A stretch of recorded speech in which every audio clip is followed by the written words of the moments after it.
Welcome back to Pindrop Perspectives. On this week's episode of Terror, Mark and Jen take a look at a short story that will make some of you quite squeamish. Let's kick it over to Mark to get things started. Okay, so we're diving in deep tonight with the document you sent us, Cobra. Looks like 8.282820 Muller.pdf. Yeah, that's it. And this one throws us right into a pretty crazy story. It starts in the dead of night silent house in a heist targeting something a lot more unpredictable than you might think. Yeah, definitely not your typical jewels or cash kind of heist. No, not at all. Yeah.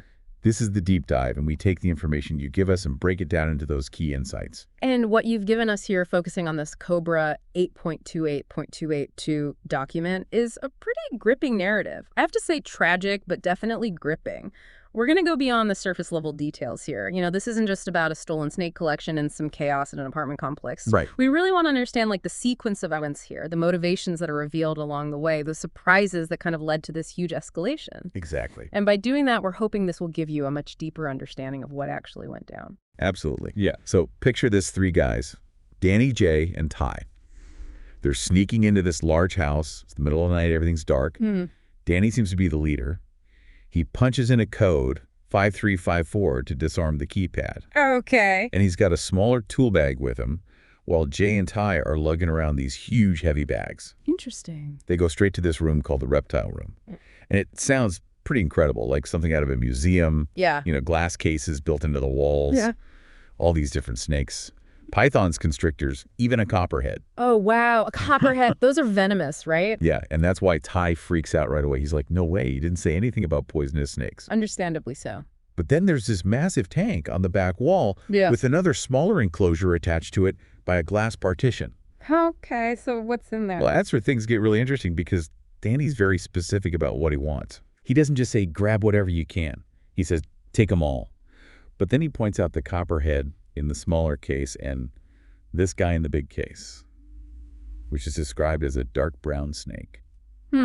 So he's targeting specific snakes. It's not just random. Exactly. And that makes you think, doesn't it? Yeah, it definitely does. Like maybe there's a buyer already lined up. Right. Or maybe he knows exactly how much certain snakes are worth on the black market. Exactly. And then there's Ty's reaction to that copperhead. He's terrified. He's like, oh, no way, you didn't mention that. I am not messing with any poisonous snakes. Right.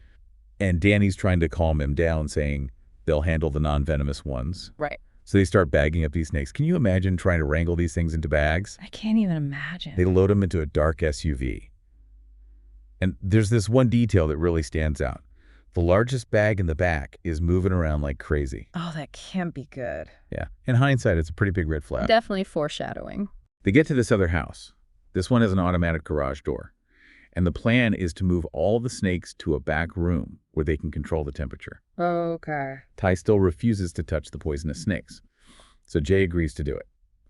Danny says he needs to make the call to get them out of there. So again, it sounds like there's someone waiting on the other end of that call. Right. And Ty's still kind of freaked out, asks, who would even want all these snakes? Good question. And Jay's answer is pretty interesting. He's like, you'd be surprised. Some rich people will throw money at anything. And he even implies that Mr. Hayes, the guy they stole the snakes from, is one of those rich folks. Wow, okay. But here's where things go really wrong. As they're moving the snakes, the clip on one of the bags holding a python comes loose. Oh. Jay picks up this big bag and bam, the snake inside bites his hand.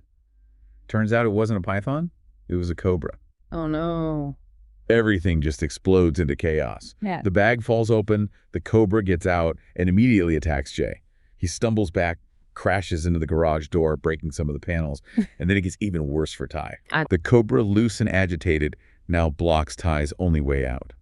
He's begging Danny for help, but Danny's just frozen in the doorway talking on his cell phone. He's still on the phone. Yeah, he sees the snake attacking Ty, first the arm, then repeatedly in the face. Oh my God. And Danny just freezes. His phone falls to the ground. He takes one step into the garage and then backs out, slams the door shut, leaving Ty trapped with this Cobra. He just left him there. And his phone's still getting that, "Hello, are you there?" message. That's chilling. It's like he's more worried about whoever's on the phone than his friend who's being attacked by a Cobra. It's a pretty disturbing lack of empathy. The next day, Ben and Victor show up and find the reptile room totally empty. Victor's like, "Mr. Hayes is going to be furious." And then we learn what Danny did. He took Ty and Jay's bodies, dumped them in a pond, covered them with tarps. He just got rid of them. Yeah, it's cold-blooded. Wow. Then Danny makes this phone call, and it sounds like he's part of a bigger operation, dealing with all sorts of stolen goods. He says all the items are available for pickup except for the large screen. Large screen. What do you think that means? It's got to be code, right? Yeah, probably for one of the snakes. Maybe the Cobra. Maybe. He also says the store is now open and accounts are being charged. So it sounds like business is continuing as usual. Despite the fact that 2 people are dead. Yeah, despite all that. Meanwhile, Ben and Victor have to face Mr. Hayes, who is absolutely livid. Can you blame him? He's convinced it was an inside job, Yeah. and he's grilling them about how his pets were stolen. He even pulls out a gun. He calls them pets. Yeah, like these deadly snakes are just his little buddies. It's creepy. Yeah, and the gun thing too, that just shows you how dangerous this guy is. So now we cut to Caitlin. She's back in her apartment after a run, gets a call about being late, and then she hears this weird metallic sound coming from inside the wall. Okay. She goes to take a shower, completely oblivious to what's about to happen, and then the Cobra comes out of the heat vent in her bathroom. Oh my God, no. Yeah, right there in the bathroom. That's terrifying. Detectives Jen Gold and Roberto Diaz are called to the scene at the Elm Street apartment complex. They can't believe it at first. Death by snakebite. I can't imagine that happens very often. The deputy describes it as more than a dozen snake bites, mostly to the face. And the bites are huge, bigger than anything the paramedics have ever seen. Okay, so this is definitely not your average snake. Jen thinks maybe it's an escaped pet. Roberta's terrified to even go inside. Yeah, I wouldn't want to go in there either. The description of Caitlin's body is really disturbing. Naked towel underneath her face and neck are swollen red, purple-green. White stuff oozing from her mouth. God. They call in a snake expert, Angel Diaz Cabrera from Wilkes Barre. So they're bringing in the big guns. Yeah, this is serious. Jen tells them to go around the building, see if anyone's missing a snake. Right, try to find the owner. But of course we know that's not going to work. Yeah, because they came from a whole different place. Meanwhile, Ben and Victor are trying to figure out who might have stolen the snakes. They rule out the neighbors because snakes aren't noisy like dogs. That's their logic. And then they decide it must be the lawn crew. The lawn crew. Yeah, they're grasping at straws. It's pretty clear they just want to blame someone else. And their investigation takes a turn for the worse when they confront one of the lawn guys. And Victor pulls out a gun. He pulled a gun on him. Yeah, it's incredibly stupid and dangerous. These guys are just digging themselves deeper and deeper. And now we find out Danny's searching for the Cobra too. What? Why? I guess he's trying to find it before anyone else does. But that's so risky. He ends up near the Elm Street apartment complex and starts watching the police. So he's just hanging out at the crime scene. Yeah. And he even talks to one of the officers, pretends he doesn't know what's going on, says he lives somewhere else. But the whole time he's recording video on his phone. He's so arrogant. And then Ben calls him while he's standing right there. Oh. Back at the complex. Jen, Angel, and Henry, the animal control officer, are talking about the snake bite. Angel confirms it's a king cobra brought in illegally, and it's big. A king cobra? Those are huge. Yeah, adults can be like 12 to 15 feet long. Oh my God. That's the world's largest venomous snake, right? That's what Angel says. He says they usually avoid humans, but if they're agitated, they can get really aggressive. That's not good. And then he says something really scary. He thinks the cobra got into the heating system. The heating system? Which means it could be anywhere in the entire complex. Oh, wow. This just went from bad to worse.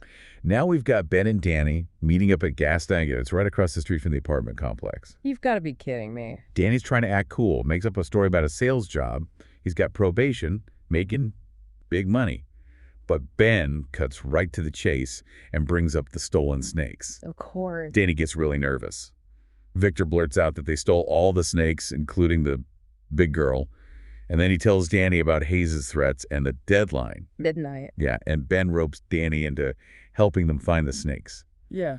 That's when Danny sees Angel with all his snake-catching gear. So now he knows it's serious. The authorities are involved. It's not just a matter of getting the snakes back to Hayes anymore. It's a whole different ball game now. So the official search begins. Angel, Jen, Roberto, and Henry are going to search Building 1 where Caitlin was attacked. Makes sense. Angel says the Cobra will probably be hiding somewhere warm, dark, and out of sight. Their plan is to search every apartment, floor by floor. Thorough. Meanwhile, Ben, Danny, and Victor show up at Building 3 and start knocking on doors, asking people if they've seen anything. Oh my God, these guys are unbelievable. They run into a grumpy old man who's no help, and then they talk to a woman who mentions the police asking about reptiles. So they're getting closer. In Building 1, Angel and Jen are searching this really messy apartment. Angel's stressing the danger, telling them to check places like the heating vents. He's not messing around. On the second floor, Henry and Roberto are searching another apartment. They even talk about what'll happen to the snake if they catch it. What do they think? They figure it'll probably end up at a zoo or a reptile park. Yeah, makes sense. It's kind of a weird moment of normalcy in the middle of all this chaos. Definitely a contrast. Then Ben calls Hayes to tell him they've got a solid lead at the Elm Street apartment complex. And Victor, being Victor, blurts out that the big girl killed someone. He just couldn't help himself. Hayes flips out, screaming threats. Yeah. Gives them until midnight to get his girl back. So the pressure's on. And just to add to the tension, we see the Cobra crawling through an access hole for pipes inside the walls. It's like a horror movie. Jen and Angel realize all the buildings are connected through these maintenance rooms and access pipes. Oh no! So the Cobra could be in any of the 4 buildings. The search area just got a lot bigger. Ben, Danny, and Victor enter Building 2. At the same time, a bunch of college kids in Building 4 are heading out to a party. I have no idea what's going on. Danny goes to the 3rd floor maintenance room and comes face to face with the Cobra. Oh, God. And makes a strike at him. He freaks out and runs. He finally realizes he's in over his head. But it's too late. On that same floor and apartment, 2 aged 3 women. Karen, Jeannie, and Bailey are just hanging out having coffee. And then the Cobra comes out from behind the refrigerator. Attacks Karen, then Jeannie, then Bailey. All 3 of them are killed. This is a nightmare. It's horrific. And it shows just how dangerous this Cobra is. It's not just a snake, it's a killer. Absolutely. Word spreads about the new deaths. Ben, Danny, and Victor hear about it from someone in Building 3 Foaments. Danny, trying to act smart, says the snake probably moved to another building looking for warmth. He's still trying to play it cool. Meanwhile, Jen and Angel find scuff marks in the 3rd floor maintenance room of Building 2. So they know it was there. And they hear about a skinny kid who ran out of there. Sounds a lot like Danny. The pieces are starting to come together. Jen sends Roberto to Building 3. She's on the right track. But Ben, Danny, and Victor are already in Building 3, heading for the 3rd floor maintenance room again. They're going back in there. They borrow a sheet and a broom from one of the residents. They're going to try to catch the Cobra themselves. Are you serious? I know, right? It's insane. They're completely unprepared. It goes about as well as you'd expect. Victor's clumsy. He startles the Cobra. It attacks him. Oh, no. Jen, Angel, Henry, and Roberto arrive just in time to see it. Angel yells, "Don't shoot in here!" The Cobra keeps attacking. Victor. Ben tries to grab its tail, gets bitten too. Danny tries to run. This is just pure chaos. Angel gets his snake stick under the Cobra's belly, but its tail wraps around his arm. Ben tries to escape. He's bitten multiple times. Jen fires her gun, misses. The snake hits a light fixture. The lights go out. Yeah, almost total darkness. The Cobra retreats into the pipes. So it's gone again. Danny rushes over to help Ben. Angel says there are 2 victims down in the maintenance room. Victor's dead. Ben's alive, but critical. This is just awful. Jen orders an evacuation of Building 4. She knows the Cobra could be in there. She's not taking any chances. She tries to question Danny, but he's not talking. Ben goes into cardiac arrest on the way to the hospital. And then Danny breaks down. He says, "This whole thing is because of me." He finally realizes what he's done. But it's too late. Back in Building 4, an apartment. 3B. Kelly, Hannah, and Alexis are getting ready for their party. They have no idea what's going on. It's real. Hannah hears a noise in the walls. And then the Cobra drops from the ceiling in her closet and attacks Kelly. Oh, my God. Alexis and Hannah run. The Cobra chases Alexis down the hallway and kills her. Hannah gets to the 1st floor and tells the police in the food lounge. Finally, someone knows what's happening. Jen, Angel, Henry, and some other officers rush to the third floor. They find Alexis's body, then Kelly's body. They find an open panel in the wall. That's how the Cobra got in. It's relentless. The final showdown happens in the first floor lounge. The lights go out. Angel sees movement in the ceiling. Here we go. The Cobra drops down and attacks Henry. Roberto tries to shoot, but he can't risk hitting Henry. The Cobra slithers across the light fixtures. This is insane. Danny shows up out of nowhere, throws a chair at one of the light fixtures, knocks the Cobra down. Danny? What's he doing there? He confronts the Cobra, says it killed his brother. Well, Ben's still alive. Yeah, he doesn't know that Jen tells him to back away, but he doesn't listen.